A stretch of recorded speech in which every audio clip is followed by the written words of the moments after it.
Federal government challenges Nigerian engineers to find solution to pipeline vandalism. An ordinary Nigerian go into the sea 70 kilometers or more and build an installation that cannot be done by ordinary Nigerians.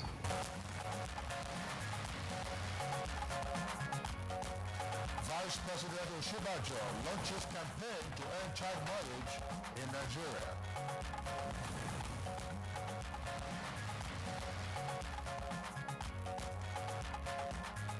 Senate approves 231 billion naira grant for presidency.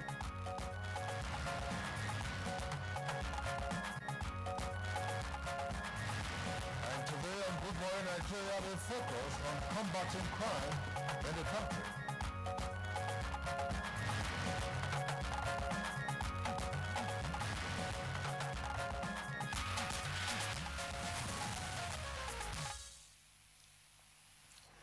Right now, on the issue of crime, everyone knows that the rate of activities in Nigeria has been a source of concern. You're quite right, Claire. There are crimes such as kidnapping, armed robbery, cattle rustling, and farmers, headmen, clashes, communal upheaval, the rape, and a host of others have become quite rampant. And this, of course, is in spite of efforts by the security agencies to tackle the challenges. Now, hardly a day goes by without any reported case of criminal activity, whether in the city or villages. Now, just last week, that specifically, 4 persons were reported to have been killed in a village in Kaduna State, of course, by unknown hoodlums. And a couple of weeks ago, more than 150 persons were also reportedly killed by bandits, this time in Zamfara State. And similar situations have been reported in Benue, where conflicts between herders and farmers have left several persons dead. Indeed, Kingsley, and of course what worries most Nigerians now is that the spate of kidnappings especially, seem to have defied all solutions. And just last week again, we heard of the news that a former Minister of State Foreign Affairs, of course, was kidnapped in Kaduna, but of course he has been released or was released days after. That's right. Claire, you're referring to Ambassador Bagudu Hirse, who was kidnapped in Kaduna, and it would have been a more traumatic event. It was released, as you said, just some days ago. But the story has not been widely circulated in the media, unfortunately. Now, with regard to the upsurge in various acts of criminality taking place in different parts of the country, does it mean, for instance, that the strategies put in place by the security agencies to track the perpetrators of these criminal activities are not yielding the desired results, or are the criminals a step ahead in terms of their sophistication? And could also the lack of modern security equipment to deal with the situation be responsible for the increase in criminal activities? All right, Kingsley, many questions. So again, what needs to be done in these circumstances to tackle security challenges threatening the peaceful coexistence of all Nigerians? That's our focus today again on Good Morning Nigeria. It's always a pleasure to have you join us. I am Claire Dilabo Abdul Razak. Welcome. And I'm Kingsley Osadolo. I join my colleague Claire in also welcoming you to this edition of the program, reaching you as always live on the network service of the Nigerian Television Authority. And in the course of the program, we have our regular companion segments. These include business, newspaper review, sports, arts, and entertainment. In the meantime, we are going over to the newsroom, and our caster this morning is Sam Obunde. Hi, Sam. Hi, Kingsley, Claire. Good morning. The federal government has restated its resolve to effectively... And President has done his constitutional responsibility, sending the security men and women, military, both the air and ground troops to Zamfara State. I believe the troops, they are doing their best, or all the other security agencies are doing their best, and we'll continue as government to give them the support needed for this operation to become successful. In further demonstration of the Buhari administration's commitment to the growth of domestic liquefied petroleum gas industry, an interministerial committee on the expansion of domestic LPG in Nigeria has been set up to be chaired by Vice President Yemi Osinbajo. This was made known at a stakeholders workshop in Abuja with the theme Unlocking the Opportunities in the Domestic LPG Value Chain. Environment for a competitive and sustainable LPG industry, in which the private sector will be the main driver. Consumer rights will be protected and safety standards would not be compromised. And in the same vein, I invite you as stakeholders in the domestic LPG industry to take full advantage of the opportunities in the value chain.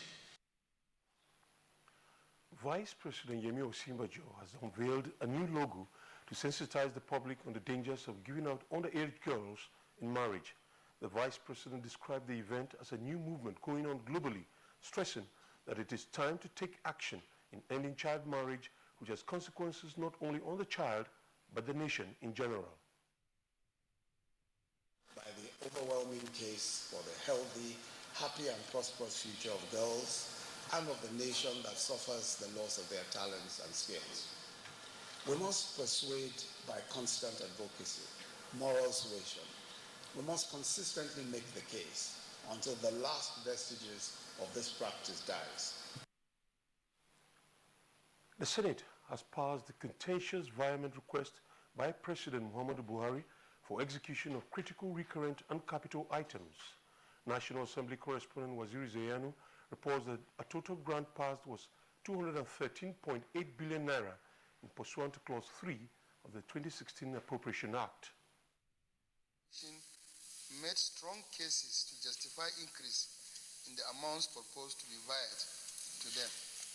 Some of the critical sectors have been either omitted or shortchanged in the main budget, and it's now being addressed, including the amnesty, the Northeast, Youth Service, the Public Complaint Commission.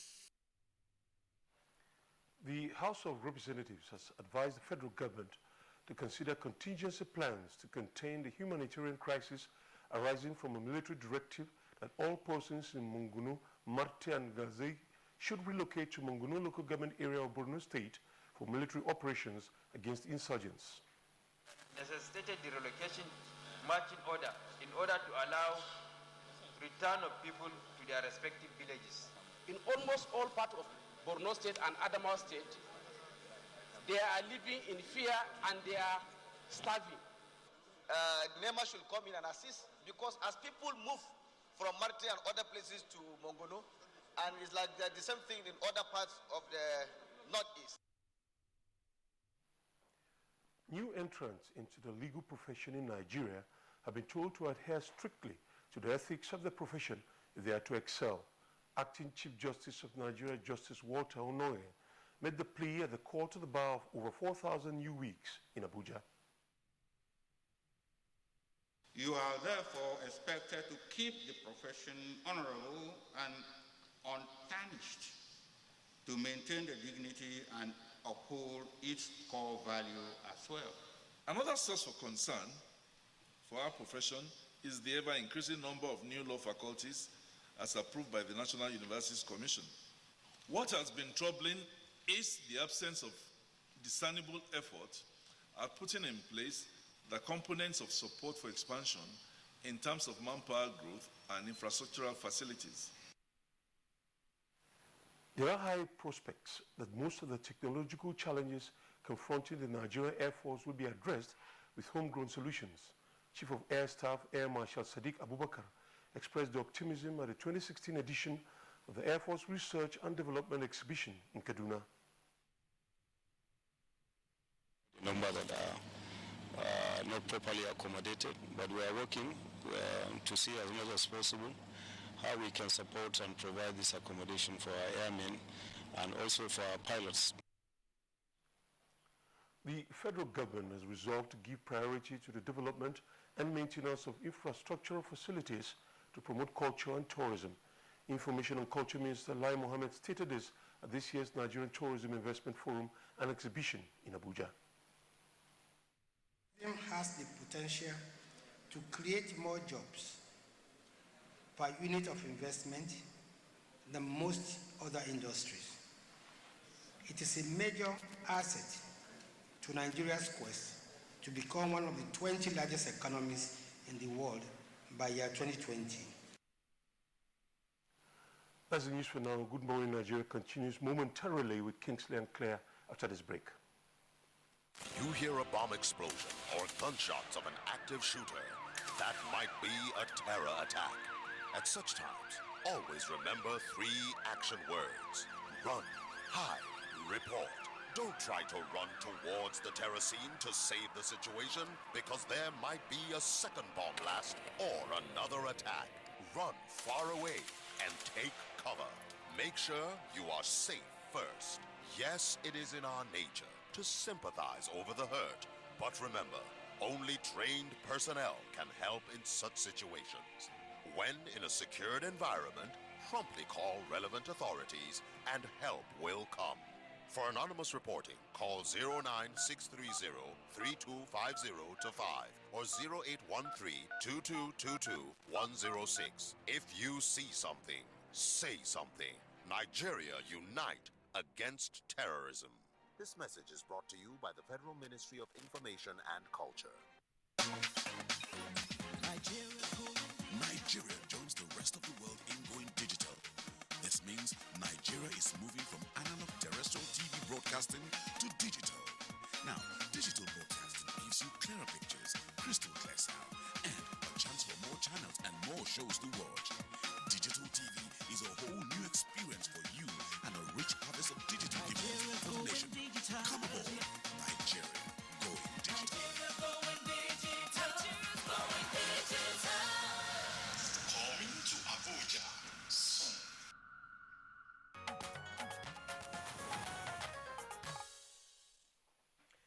All right, once again, let me welcome you if you've just joined us. You're watching Good Morning Nigeria live here in Abuja, and it's happening on NTA, that's Africa's largest TV network. Time to take business news now. And Fitch Ratings International says Nigeria's oil sector is suffering from insecurity, regulation, and weak infrastructure. Also coming up on the news, German firm sets to invest 186 billion naira in solar. Joy Uzo will be our guide. Nigerian oil and gas sector continued to suffer from security issues and weak oil prices that dropped the ratings of indigenous oil and gas companies. Fitch Ratings, in a new presentation, says significant oil oversupply and increase in oil inventories have contributed to the collapse in the global oil prices since 2014. The 14-member Organization of Petroleum Exporting Countries, OPEC, of which Nigeria is a member, was partially responsible for the supply gluts. Global oil supply reached nearly 98 million barrels per day in October 2016. According to the International Energy Agency, Nigeria remains Africa's largest oil producer, but its production dropped by 25% in 2016 due to security challenges and the closure of a number of export pipelines. Nigeria has a healthy proved reserve life of 43 years, but its future oil production will be driven by the resolution of security issues and infrastructure. With the ongoing efforts of the federal government to rebuild the towns and communities destroyed by Boko Haram insurgents in the northeast, a German firm and its Nigeria partner have sealed an agreement to light up the zone through renewable energy resources. To this end, the firms pledged to commit over 180 billion naira in the development of solar energy in that part of the country.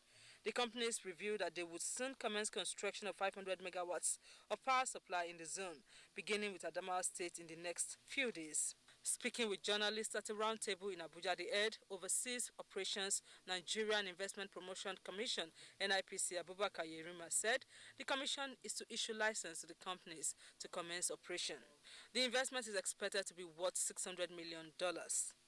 Trading on the floor of the Nigerian Stock Exchange again ended on a bearish note as the all-share index lost 0.34%. Next is a graphic summary of closing figures from the NSE for Tuesday, 29th November.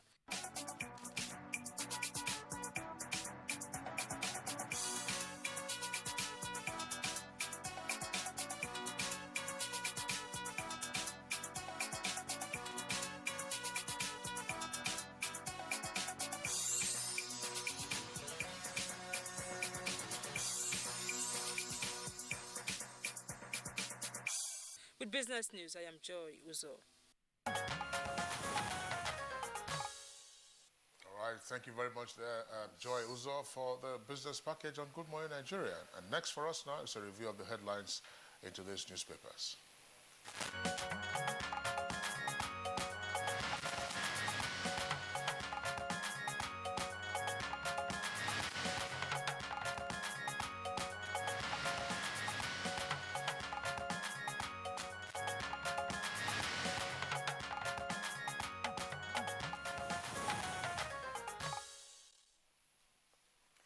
And please join me to welcome Bayo Atoyebi, as usual, our regular newspaper reviewer. Bayo, good to see you.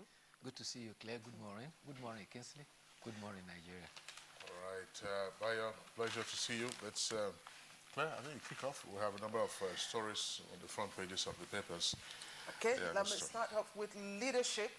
And leadership has on its front page the lead story: Senate vast 180 billion naira adds 33 billion naira to 2016 budget. It comes with two riders there. Reps canvass 70 naira petrol pump price, and federal government targets $2.5 billion from gas. That's details of that story is on page 5. And we see the picture story. Vice President Yemi Osinbajo, Minister of Women Affairs and Social Development, as well as wife of Nasarawa State Governor Ajia Meiru Tanko Omakura, during the launch of a campaign to end child marriage in Abuja. And the story to that picture, you find Ondo Guba, Sheriff McAfee resorts to threats. And McAfee, beg your pardon, resorts to threats. And now, trading stories at the bottom. PMB Yorimit over Zamfara killings, details of it on page 7. And Benue Commissioner remanded for alleged murder. Let me take you a little below the nameplate. And this is Nigeria's forex reserves increased by $657 million. I guess this is an editorial. Kingsley. That's right. Well, let's take the Daily Trust. Daily Trust, below the nameplate, says, Buratai, that's Chief of Army Staff, Army Headquarters to spend Christmas with troops in Northeast. That's on page 3 in greater detail. But the list story says, with a double-decker headline, Professionals bombing oil installations. That's according to President Buhari. You see the photograph of the President yesterday as he received the certificate of his investiture as Grand Patron of the Nigerian Academy of Engineers. That's Professionals bombing oil installations, according to Buhari. And then you also have that story on the front page of New Telegraph. I'll come to that presently. But at the foot of the front page of Daily Trust, we have 3 headlines there. Why bandits are killing Zamfara villagers. Yari is governor of Zamfara. Details on page 3. And Senate approves Buhari's 213 billion naira environment. And over $1 billion spent on kerosene subsidy in 2015. That's according to Vice President Yemi Osinbajo. Details of that on page 13. Bayo. Yes, let's start with the story from the National Assembly. From the Senate is the story about the environment. The Senate has approved the environment of funds sought by the executive. The executive had requested environment of 180.8 billion. However, the House of Representatives raised it to 208 billion, while the Senate increased it to 213 billion. The varied funds are from both capital and recurrent components of the appropriation bill from the Special Intervention Fund. The Deputy Senate President raised a point of order on the House, and he said that environment is alien to the Constitution. He suggested rather that supplementary appropriation will have been appropriate. In fact, he said environment is a military terminology. Then Senator Abla Adamu averred that this is in compliance with Section 24 of the Fiscal Responsibility Act, and it is in order. Environment is actually the transfer of budget from unspent appropriation subhead to another within the same head of appropriation year. It is simply an administrative transfer of funds from one part of the budget to another. It allows for a revision of budget, which is a detailed plan of expenditure to be used as a management strategy for areas where the plan indicates that the resources are required. Just still on that subject matter, it's yes. a matter of semantics. It's probably challenging, as some persons would say, what the Deputy Senate President was saying. A supplementary budget has a different connotation. When you're asking for, additional funding, that's why it's supplementary. But when the appropriation has already been passed and you want to move monies, as you said, of funds from one head into another because of exigencies or otherwise, that's violent. Yes, even as head of agency before I retired, members of the National Assembly had always cautioned that you cannot move funds from one subhead to the other without the authorization of the National Assembly. Absolutely. And that is what environment is all about. It's all about, and not supplementary. No. Yes. Okay, let's get on now with the authority. And it has as it leads, federal government states secretly share $4 billion Paris-London clubs refund. Has to riders. Buhari asks governors to use money for salaries, and Finance Ministry keeps mum. FJ states secretly share $4 billion Paris-London clubs refund. That's the lead story. And coming down, just below the picture, economic hardship, reps demand cut in fuel price. Reps demand cut in fuel price. That story continues on the second page. And there are some stories trending above the nameplate. How Southeast Youths championed NYSA formation, and that's coming from Professor Wala. And Senate increases Buhari's 180 billion naira request to 214 billion naira. And on sports, Super Falcons to tackle Cameroon in final. That's, of course, on page 46. All right, let's come to New Telegraph. New Telegraph, you have a number of headlines there, but the lead story says, oil magnate dupes OBJ, arraigned over 105 million naira land deal. Details of that story on page 5. And the writer says, reps raise the alarm over land grabbing by Chinese firm. You can see the front page there, photographs from the scene of the plane crash in Colombia involving Brazilian players, journalists, and others. 75 persons are reported to have died in the crash. Second lead story on the front page of the New Telegraph, PDP to Sheriff, you're an imposter, says he risks going to prison, and party suspends ex-chair and 22 others. Details on pages 6 and 32. Scientists introduce injections and implants to prevent HIV. That's on page 10. Now, very quickly, below the nameplate of New Telegraph, Lagos apparently is now inching closer and closer to the 1 trillion naira budget. It says, Ambode presents 813 billion naira budget for 2017.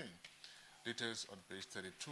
And Lagos farmers abductors demand 20 million naira. Fake IG dupes Saudi doctor with president's name.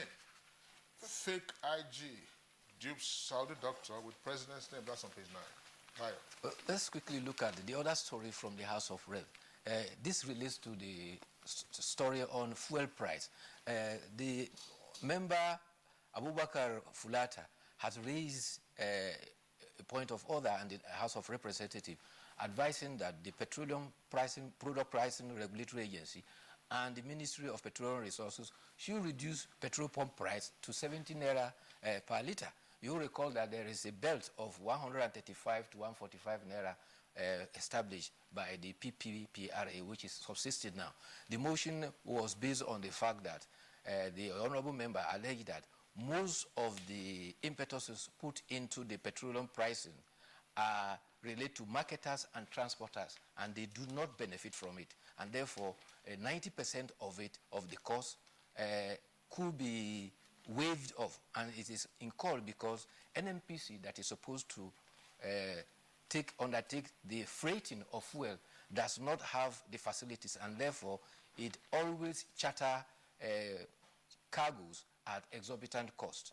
It has, therefore, the House now had directed the ad hoc committee to interface with the PPPRA and the Ministry of Petroleum Resources within 8 weeks and report back to the House. You will recall that severally, the Nigerian Labour Congress has always challenged the template that was being used to fix petroleum prices, saying that there was a lot of padding in those templates, that it brings a lot of burden to the buyers at the pump price, that the pump price is not actually very correct, and it could be far, far less than what it is now. Now, talking about the economy, two measures that have been put in place are very encouraging.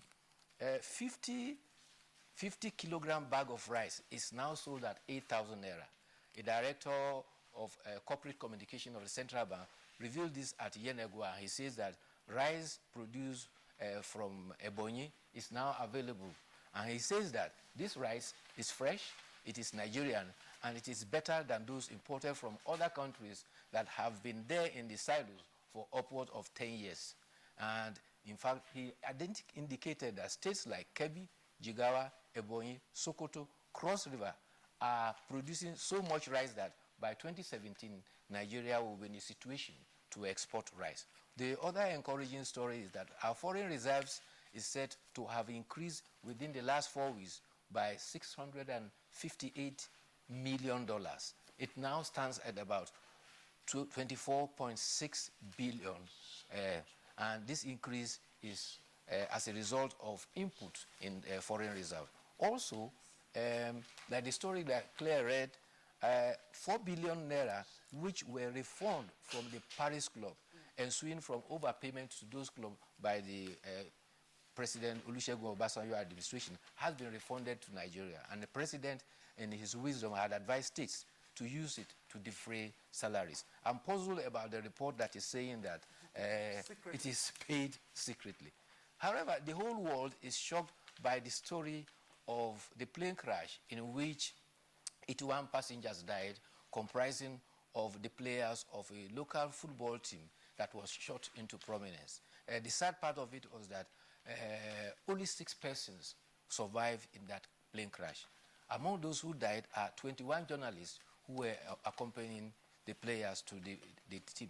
It was a local team that has shot into prominence and was going to play in the final of the first leg of the final of the Copa America. In fact, they were due to play the match today. Unfortunately, they all died. History has it that there have been, between 1948 and yesterday, there have been 21 recorded air crashes involving footballers. You will recall that we had one 27 April 1993 when Zambia national team, when they were going to play a World Cup qualifier, 18 players died in their flight from Zambia to Dakar. However, the succeeding team were able to rise from that ashes, and in 2012, they were able to win the African Cup of Nations, and they dedicated that cup to their fallen heroes. Kingsley, just before you take your paper, let me just take the lead story on the front page of the Daily Sun, and it reads, Anger, shock, trail GSM tariff hike plot. Anger, shock, trail GSM tariff hike plot. TUC Senator others kick, and Saraki promises to look into the matter. And there are other trending stories just below the paper. 2.2 million kids in North suffer malnutrition, and police recruitment tears Senate apart. Southern and Northern senators divided over state LG quota system, and court jails 16 for life over diesel adulteration. And just this one trending just at the bottom there, you can see it. It's Buhari hints at insider job in pipeline sabotage. That story continues on page 11. All right, let's go over to the New Telegraph, just to take a story from the inside page of New Telegraph. That's page 6.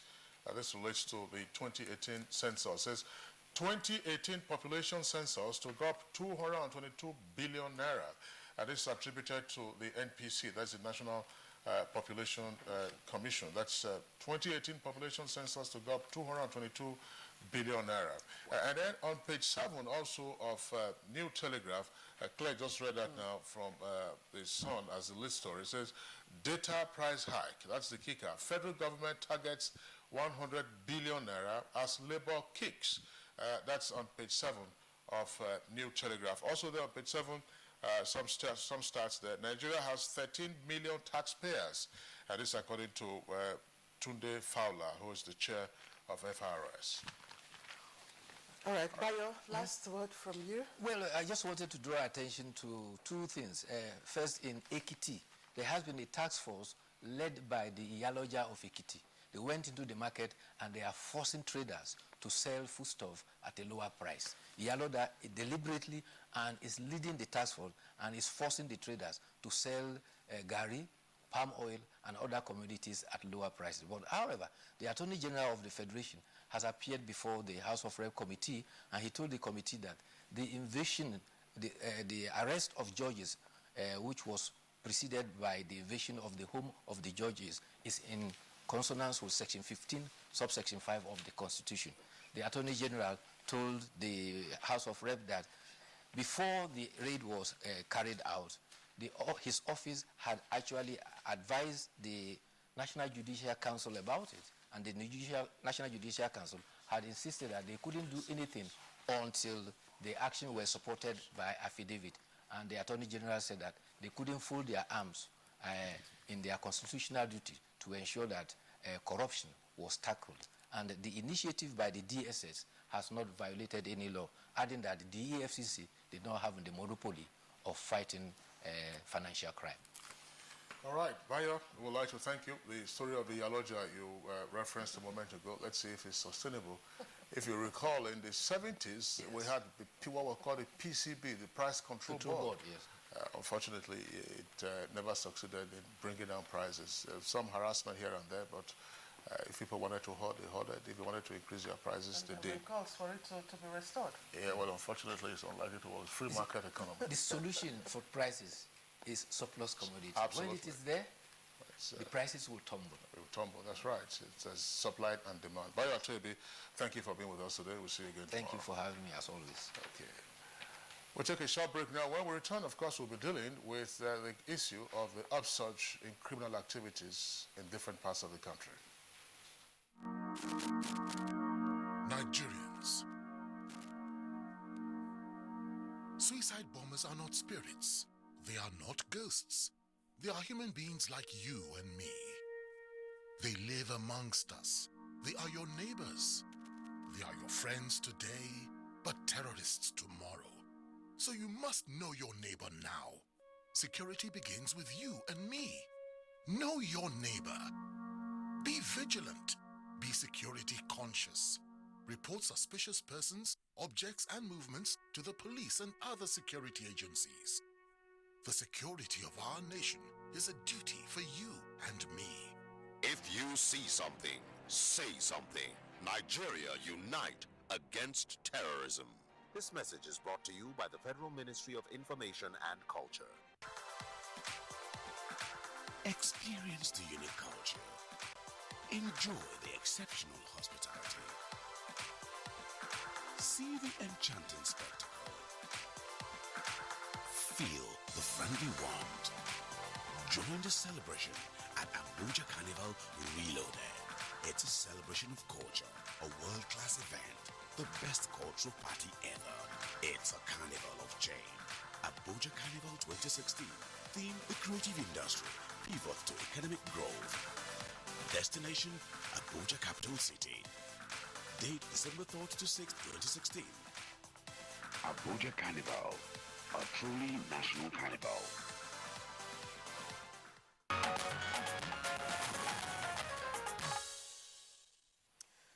All right. Today we'll be looking at the upsurge in criminal activities in different parts of the country, as you have heard. And to kickstart our discussion this segment, let's take this background report from Ahmed Ambali.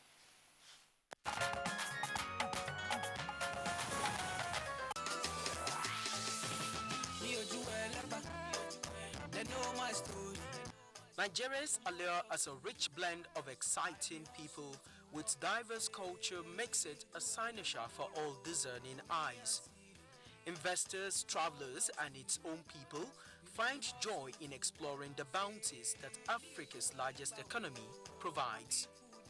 But underneath the beauty lies a dark side, one which leaves a blot on Nigeria's otherwise unblemished fabric. And for administrators and the citizens, it is a source of concern.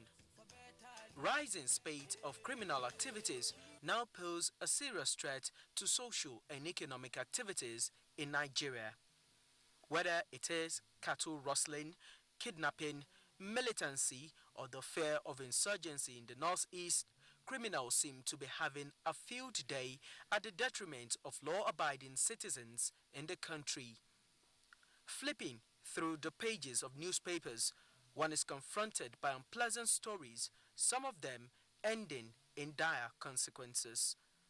High rate of unemployment, according to some, has been identified as a potential contributing factor, while in other instances, it is the sheer inability of security forces to keep up with the sophistry of weapons used by the criminals. Consequently, fear and uncertainty pervade the air, and especially at a time when the Yuletide draws near, tensions are mounting. To address this ugly trend, observers have identified the creation of job opportunities for the teeming youth as a panacea. Ailing industries which hitherto provided livelihood, some posit, need to be given a shot in the arm. Overall, the security apparatus in the country, experts add, needs to be improved upon. Inter-agency collaboration, the type that yields results, should also be strengthened. By so doing, the safety and sanctity of Nigerian lives will be ensured. Okay,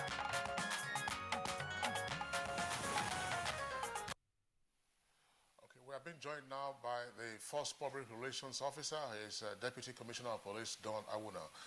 This will be a pleasure to have you on Good Morning Nigeria. Thank you. Good morning, Nigeria. And then also with us here in the Abuja studios, we have Kabir Adamu, who is a Security Risk Management Specialist. Madam Kabir, a pleasure to have you on Good Morning Nigeria as well. My pleasure. Good morning. Okay. And Kingsley, we also have Simon Arabo, Yakubu Arabo. He is member, House of Representatives, representing Kaura Federal Constituency, Kaduna State. Honorable, thank you for joining us. Good morning, Nigeria. And from our Lagos Network Center, we've been joined by Dr. Ona Ehumo, President of the Association of Industrial Security and Safety Operators of Nigeria. It's a pleasure having you join us on the program, sir. Good morning, madam. All right, let's begin the conversation by going back to Honorable Simon Yakubu Arabo, who is, of course, represents Kaura Federal Constituency in Kaduna State. Virtually every day in the media, there are reports of what's happening in Kaduna State. Either kidnapping, abduction, wanton destruction of property, slaughter, and so on and so forth. Kaduna appears now to be the epicenter of some of the most prominent crimes against the person. What's happening in your state? Well, let me start by correcting the... I represent Kauru Federal, not Kaura Federal Constituency. Kauru. Yes, Kauru. There's Kauru and there's Kaura Federal Constituency. Oh, that's... Incidentally, we are neighbors. We are neighbors. They sound alike. Okay. Yes. Kauru. Yes, Kauru Federal Constituency. We have Kauru and then we have Kaura Federal Constituency. UNA. Yes, UNA. And this mistake is very, very common as a matter of fact. No problem. Now, back to your question.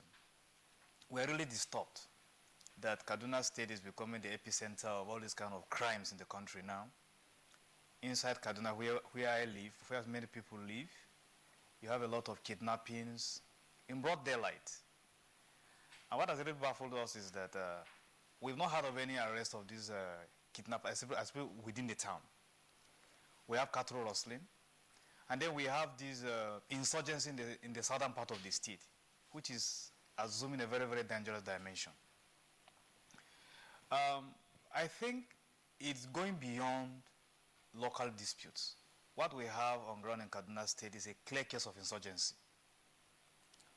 The reports we have are that these insurgents are well armed. As we speak, if you go to around the road from Kagoro to Godogodo Gidanwaya, yesterday the report we had was that it is not possible. That technically means that the insurgents have practically taken over the place. We were really disturbed. We've been crying. We have been crying to the government If you recall, on the 19th of October this year, I moved a motion on the floor of the House asking the Kaduna State government and the federal government to declare an emergency security situation in the southern part of the state. Well, what is happening now is actually vindicates our position. And then recently, in my own constituency, in fact, in my ward, there was an incident in the 13th and 14th of November in which, as we speak now, about 46 people were killed. And houses, number close to 70, were razed down. Some of the people are still in the hospital now. Unprovoked attacks. So we've been asking government, please come to our aid. As far as we are concerned, we are endangered. We are endangered because it looks as if there is a deliberate plan to either decimate or to remove us from the land. We don't understand what's going on. But Kaduna, that used to be a very good place to stay, is becoming a very, very unsafe place. The other time it was Castle Rosslyn, the Brunungwari axis. Now it is a clear case of insurgency in our area. One is beginning to suspect as if maybe some of these remnants of Boko Haram that escaped from the northeast because of the onslaught of the military, maybe some of them have infiltrated our area. We cannot really say. And when these things are happening and then you call the security, it appears, at the risk of sounding immodest, it appears as if the arms that these insurgents have are of superior quality. I'm not a security man, but that's the impression we get. What that means is that government should do more than what it is doing now, because our people are feeling very, very threatened. Okay, let's hold you on that breath, Honorable Arabu. Let me bring in Mr. Adamo. Mr. Adamo, you've listened to the Honorable Member here. He has spoken specifically to the situation, within his own constituency. Now, what do you see on a general note? The situation is complex, it's multidimensional, and you cannot use a single term to describe the crime situation that we have in Nigeria. But there are some themes that have emerged. An example is the perception of social, political, and economic injustice that a lot of the segments of the society feel. And then that is displayed in various forms of violence. So the same thing you see in northern Nigeria, the same you see in some parts of southern Nigeria. If we pick just one of it, the one that I think is on everybody's tongue, which is the Fulani herdsmen violence, what I prefer to call banditry. The Honorable has used the word. And you can see him on the right side of the split screen. Dr. Ehomo, what's your reading of the crime mapping in the country at the moment? We're talking about Kaduna now. Abuja-Kaduna highway, for instance, at some point was virtually impassable because armed robbers laid siege to the road, and we have had very prominent Nigerians who have been kidnapped in and around Kaduna, the latest, of course, being Ambassador Bagudu Hirse, former Minister of State Foreign Affairs. An army colonel was kidnapped and killed the other time, and plus the banditry that has been referred to in southern Kaduna. And in Zamfara, nearby Zamfara, 155 persons killed. And elsewhere in the country, you have all kinds of things going on. 155 killed in Zamfara. The Lagos militants, like you referred to, a few months ago in June, the militants actually confronted a deputy governor's convoy, and the deputy governor was fortunate that the brigade commander was riding in that convoy doing inspection in Obafemi Owode area, local government area of Ogun State, trying to see what the militants had destroyed already. And the military in the convoy were able to respond and dislodge the militants. So what I'm saying is it gives an impression of general insecurity in the land. And that's really very unfortunate.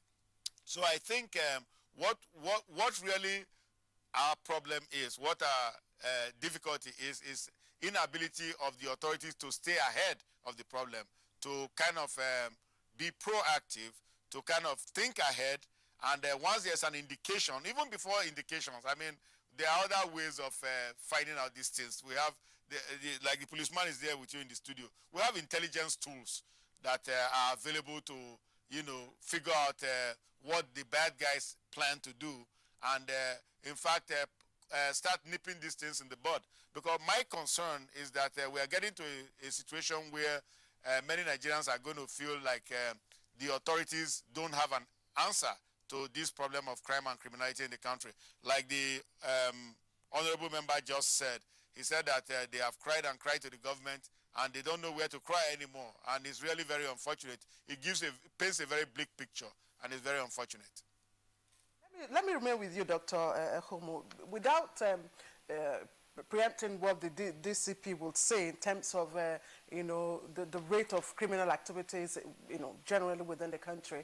Apart from insurgency, we're also seeing spike in kidnappings. Recently, even within the Federal Capital Territory, a group of, you know, teenagers were kidnapped, you know, ranging from 5-year-old to 10 years old and all that. What might you think could have, you know, given rise to this increase in criminal activities? Some would say maybe because it's the festive season. Do you agree with that? No, this problem has been with us for a while, and it's in fact increasing. And the major reason for the increase, I think the primary factor is impunity. If a guy does a crime and he's punished for that crime, and he's punished severely, that is called certainty. He's punished severely, that is severity, and then he's punished in an accelerated manner, that is called celerity. Then he knows that if I do this crime, it's not going to pay me. And you know, human beings are value maximizing. That's why we call them homo economicus. They are value maximizing. If you can do the crime and get away with it, then fine, why not?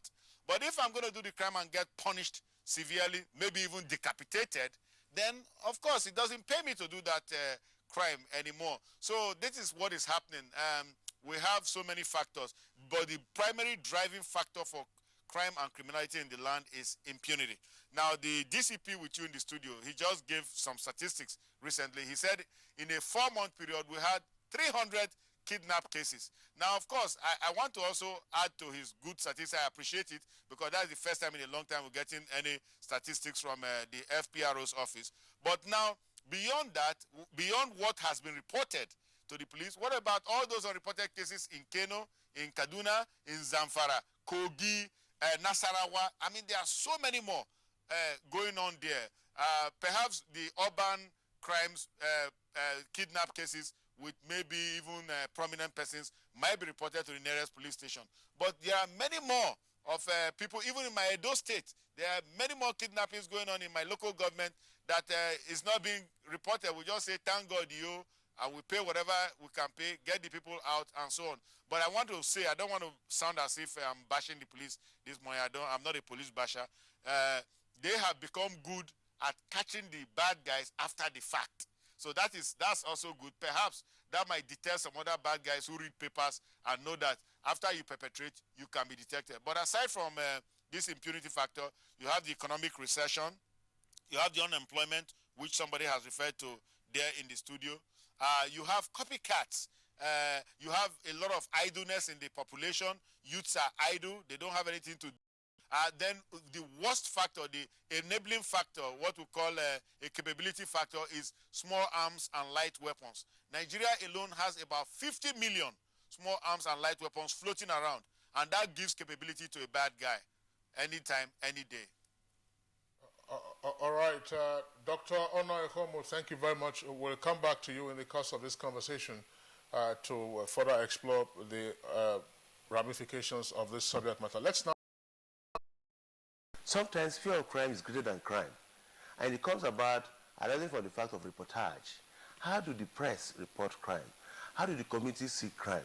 Is it alarmist? Is it control measures? Is it informative? Is it enlightenment? Or do we have ownership?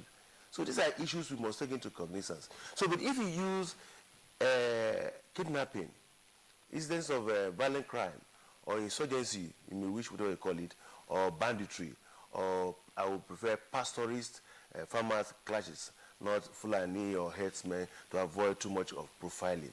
If you use that as an index of performance evaluation and rating, you'll be wrong. Because there are other issues that concern people. Of course, violent crime and kidnapping is of high profile. One, because those who are of kidnap value, so to speak, in inverted comma, are of people of concern. You know, you cannot kidnap a beggar on the street. You understand? Because what will you get from him? So those who have kidnap value are of concern, are VIPs in society. So, but if you use kidnapping as an index, you will get it wrong. Because there are other issues of problem solving, antisocial misbehavior, communal clash, neighborhood crisis, petty theft, car hijacking, and the rest of them, physical protection, you know, and the tranquility and the peace that are existing.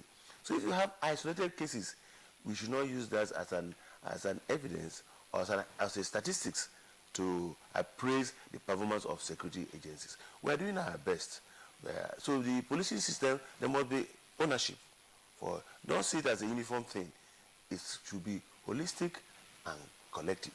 So the Nigerian police, from our own perspective, are doing a lot, because we said about kidnapping. If you look at recently, our crime reduction strategy has yielded a lot of results. We have had about over 60% reduction in crime rate, because when you talk of surge in crime, you must be prepared to make a comparative analysis. What was it yesterday? What was it today? And what is likely to be tomorrow? That's where you can now come at a level you can actually appraise and evaluate the performance of security agencies. So we must do a comparative analysis. Sorry, and I think we have had... DCP, it's not to put the police... perpetrators. What you have now is daytime, robbery. Do you have targeted strategies for such? Yes, we have crime reduction strategies, which are both for non-index and index crimes. You see, if you look at the evolution of crime all over the years, you see, over the time, crimes evolve because of one incident or the other. I don't want to go back to the history of crime in Nigeria.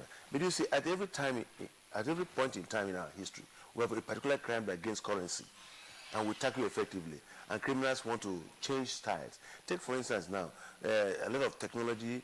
There's what internet fraud do to Nigeria is greater than what you think. What people do using their telephones is greater than what you think about people physically assaulting people. Just like you have just mentioned about night robbery, about people who will lay on the street, is gradually coming down. People are now involving what I will term, in a very loose term, stealing people. I think we are going back to days of slavery, where we see our neighbor and capture and sell to the Europeans. That's what it's saying. Yeah, but they are now robbing even in the daytime. They do. That's why we have a lot of crime reduction strategy that were put in place that is checkmating. So take, for instance, I've just said, in the past 3 months, we have made over 1,000 arrests of people who are involved, especially violent crime. Recently, I did a press conference in which you see the number of arms we have recovered from people because of flow of arms. If you talk about the doctor in Lagos talk about the proliferation of small arms, where do they come from? The issues that what happened in Libya and the Maghreb is responsible for some of these provisions, our border and the rest of them. So there are a lot of things we have to put into consideration in crime control. And for the police perspective, one, the IGP has reorganized the anti-kidnapping unit. The SARS is having a new face. We have what we call targeted and focused patrol. You just patrolling, you target, and you see the issues of the other infrastructures that affect crime that police have no control over. You see, so you find us being very ubiquitous, doing what outside the policing system. What kind of structures or infrastructure? Take, for instance, our roads, our power system, our community, our environment. When you design an environment, you can design out crime. If you design an environment that the roads are not paved, you design an environment that you have walls rather than flowers, you are encouraging crime. So even in the environment, you have to design out crime. Even your personal crime, how do you expose yourself? Sorry, DCP, I'm sure our viewers can understand precisely what you've been trying to explain, in broad terms. But Look, the security of the individual, we believe, is paramount. That's one of the fundamental objectives that we need to pursue as a state. Now, when there are daily or frequent reports of persons who are being murdered, whether they are bandits or insurgents, or kidnappers, and so on and so forth, Zamfara, 155 persons. And of course, there will be other accounts. And the governor was reported in the papers this morning saying that, he knows where he has an appreciation of why that is going on. And then you go to southern Kaduna, and this is frequently reported. Plus, as the Honorable has indicated, Kaduna metropolis itself, once livable, it's becoming a nightmare. So I believe that, the perception now would be. You must do community engagement, because crime prevention and control and management must be a collective issue. We must own the system. So that it's not the issue of, it's not my business. How are you your neighbor's keeper? What do you do to ensure that your community is free? So when you talk about community policing, it's not that, everybody in that community must be a police officer. It's about methodology. What was reported in the papers. So it's obvious that a lot more needs to be done. I don't think it would be fair to single out the police and say it's their responsibility that these things are happening. The security forces are out there, and for some reasons, the present government prefers to use the military to handle a lot of these issues. I'm not a proponent of that, because as we all know, the military's role in civil defense, unfortunately, is not appropriate. And some of the reasons why these factors are blossoming is because the military has become involved. But what I would perhaps want to see is a collaboration between the forces. Need to be a proactive effort, a collaborative effort between all of them to ensure that these crime factors are stopped even before they begin. But generally across the country, I think this is a theme that is appearing to be obvious to a lot of Nigerians, that unfortunately the security forces need to do more. And like I said, it is not the police alone. It must be all the security forces working together. Constitutional mandate.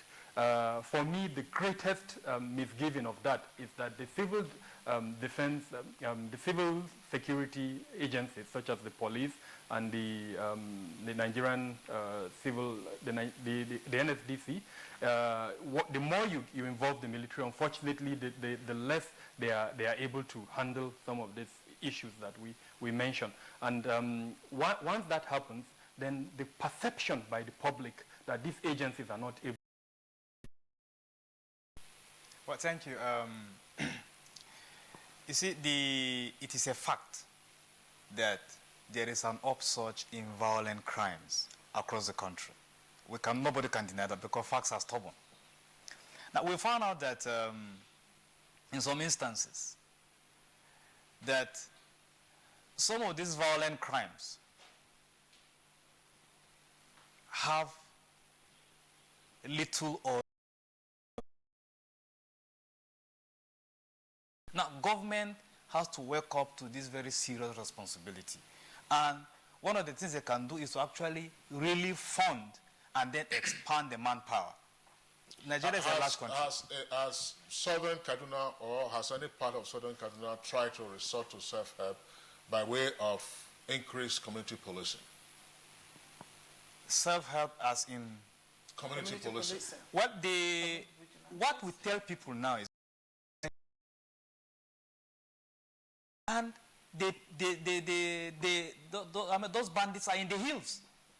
I asked the security police on ground, can you go there? They said they can only go there if there's a joint operation. I cannot blame them. A joint operation implies that they are going to involve the Air Force, they are going to involve the military, the police, and some other agencies. So, if the government is not going to do that, you don't blame the police. If they don't go there, so there are many black spots that our civil security cannot go, and that is a very serious matter. It means that some criminals are. we have paucity of numbers. You have very few police personnel out there, not enough. DCP has given us UN statistics of 400 to 1, 400 population to 1 police personnel, and which we are far below. Right now, the total strength of the Nigeria Police Agency is perhaps maybe about 320,000. Please correct me, sir, if I'm wrong. And so we need to boost that number up.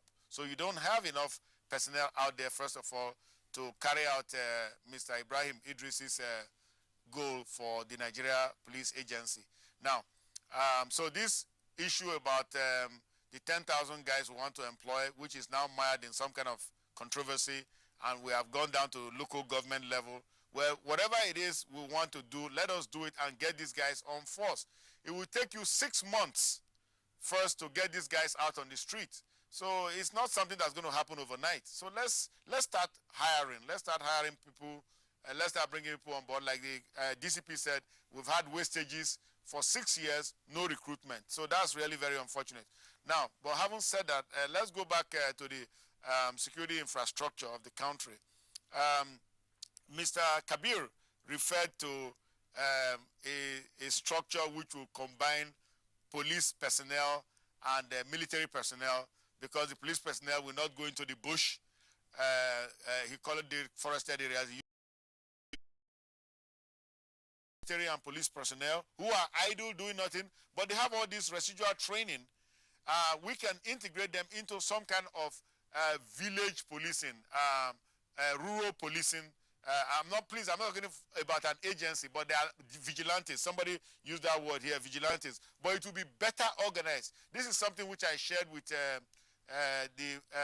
all the traditional rulers in the country in 2012 when we had this conference in Kaduna, that instead of crying about kidnapping and all crimes in their community, they should approach the government, since they are influential, and get the government to allow them to perhaps keep some local Dane guns, which are even licensed right now by local government authorities.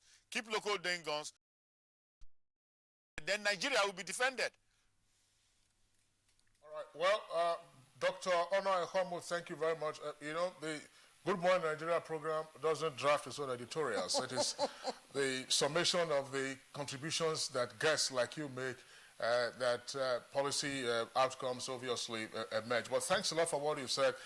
There will be more questions for you to respond to in terms of the proposal, but already the DCP, Force Public Relations Officer, has some thoughts of his. Yes, thank you very much. Let's get it straight.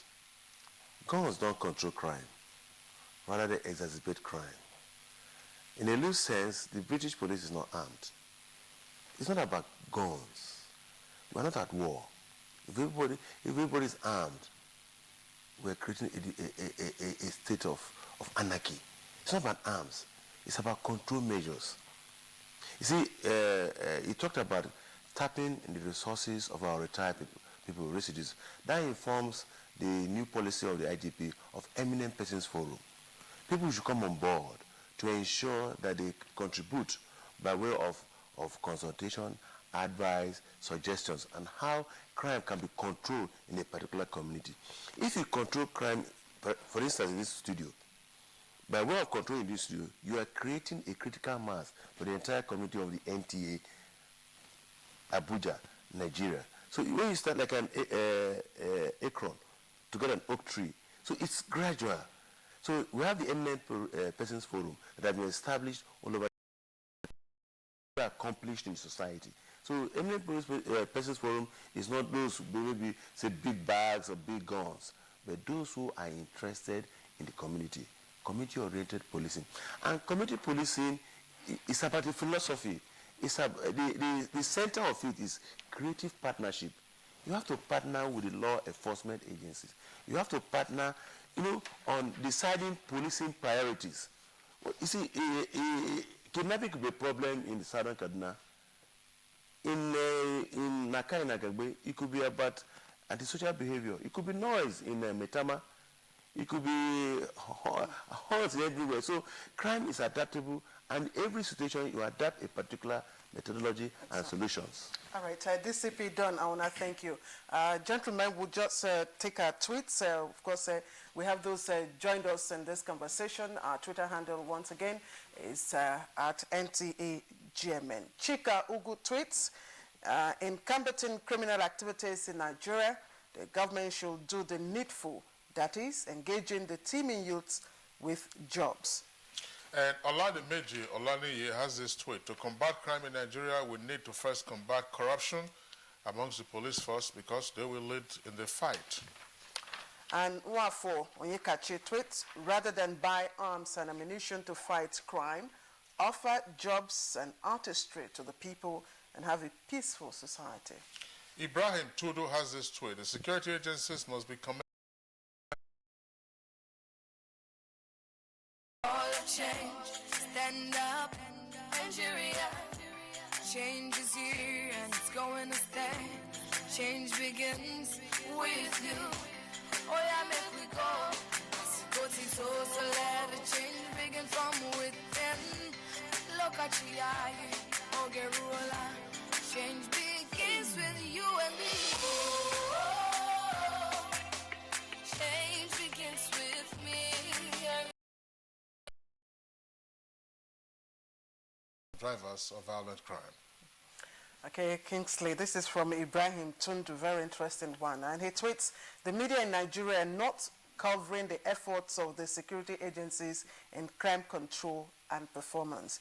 Things must change. And Dominic Ogar has this tweet: agreed, there are modern security gadgets to detect crimes and criminals, but are the right persons trained in the knowledge and use of them? And next stage of the Eminent Persons Forum. Is this in tandem with your proposal for the recruitment of retired military and police personnel into this? And in particular, what will be the appropriate platform to get that to work? Is it domiciling it, say, at the state police headquarters, of state police command headquarters, or having it as an outgrowth of the State Security Council, headed usually by the state governor? Thank you, Honorable Kingsley, sir. I think the Eminent Persons Group is a very useful innovation by the new IGP. The whole idea is to get, to tap the wisdom of persons who have retired and who are living in a given area, and let them contribute to issues in local policing. Now, this is really what is referred to in, from the Houston model as, or from the Dallas model also, as community policing, or COP, community-oriented policing, where the police works with members of the citizenry in identifying crime priorities or security priorities in the area and tackling those. Now, in that module, ungoverned spaces are those areas where the bad guys feel they can move in because the security agencies cannot get there. Nobody can bother them there. I think Kabir referred to it a few moments ago when he said the security architecture needed to be tweaked so that the military and the police can run that Abuja, Kaduna axis. When the kidnappers run into the bush, the military can go into the bush after the kidnappers. But please, don't bring Navy people in there, because I had an incident where Navy people said to us, well, we see the kidnappers going into the bush, but we are Navy, we only walk on water, we don't enter the bush, so you have to get the army for that. So that's another story. But having said that, I think this arrangement is something more like with the local government, with the community. And what we are saying, let me give you a good example of this, Honorable Kingsley, please, just quickly, and I'll shut up. Now, Algeria fought a 10-year civil war with jihadis. Now, how did they win? They developed something they call the Patriots. This is a semi-official, it's not official, it's a semi-official vigilante group, lightly armed, to police the rural area, to police the hinterland. because they knew that they didn't have enough police personnel to police everywhere. And the jihadis were everywhere. And that's how they fought and won after 10 years. So we might want to start now so that our 10 years will be saying that Uhuru. You know, so that's what I'm talking about. But it's something that has to be located with the... Use the word government. And, you know, for me, I'm not in government. When a honorable member who is a parliamentarian uses the word government, it gives me the impression that he is referring to the executive arm of government, when in reality I see him as also part of that government. So my point, going back to your question, is that it should be the state, and it should be a collaborative effort between the federal, the state, and the local governments together. If we all agree that it's necessary to have this forum, call it Eminent Persons Forum, call it community policing. If we all agree it's necessary, then the state at all the three levels should fund it. Having said that, I think it's also absolutely necessary that the issue of responsibility must be addressed. By this, I mean an appointee, you know, for instance, the IG of police, should have an understanding of the responsibility on his head, which is to reduce crime or to protect life and property across the country. And there must be a timeline to measure that responsibility. And speaking about that, I bring in the parliament, who is supposed to measure that timeline. The oversight function played by the parliament, do they carry out that responsibility? Do they measure the performances of these offices? Because if after 3 months you've been appointed, and after 3 months we've seen an increase in crime, who are you explaining to? What steps have you taken to reduce that crime? I see a role, and that's why, like I said, I think the parliament, so that people can, you know, volunteer information to the police without fear. Yeah, if a checkpoint that is meant is as a crime reduction strategy, we call it stop and search. It's not a roadblock. It's being transformed into money making. It becomes personal indiscretion of the individual. It's not a police issue. It's not a force policy, and that could be dealt with effectively. And the idea has revigorated what we call the S squad. The S squad unit is responsible to check corruption and professional misconduct within and outside the force, and we have recorded a lot of landmarks in that respect. Like corruption is a national, international phenomena that has to do with the individual, not with the organization. And the police doesn't have monopoly of corruption anywhere in the world. It's spread across every sector, every organization, every family, every individual, and that's where you have change. It has to be start with us, and the police is the trailblazer in launching this change with me, and we are fighting it extensively. The narrative. Sorry, you talked about S Squad. What is it all about? The S Squad is a unit rebranded, reorganized to check corruption, professional misconduct within and outside the police force, and they have been trained. We train them using international partners. We train them using the CSOs, the FBOs, the community, to ensure that they form as a check to policemen who go beyond their professional calling. And recently, the IGP punished those who are found wanting. And the police can boast of only organization, as I know, maybe a bit biased, that is looking inwards to weed out those we consider professional misfit, and we're doing a lot about it. The narrative of crime prevention has to change from polemics, from blame game, from finger pointing to ownership. All right, DCP, let's get a comment from Honorable Arabo. Honorable Arabo, you listened to Malam Kabir a moment ago. What should be the legislative responsibility in the collective effort aimed at reducing crime in Nigeria, in particular appropriation and oversight? Thank you. Let me say this. Member, House of Representatives, representing Kaulu Federal Constituency in Kaduna State. Thank you very much for joining us. Thank you very much. And I also like to appreciate Mr. Kabiru Adamu, Malam Kabiru Adamu, Security Risk Management Specialist. Thank you very much for joining us. Thank you for having me. And from our Lagos Network Center, Dr. Ona Ekomo, President of the Association of Industrial Security and Safety Operators of Nigeria. Always a pleasure to have you on Good Morning Nigeria. I'm honored, ma'am. And of course, I would like to appreciate the Force Public Relations Officer, Deputy Commissioner of Police, Don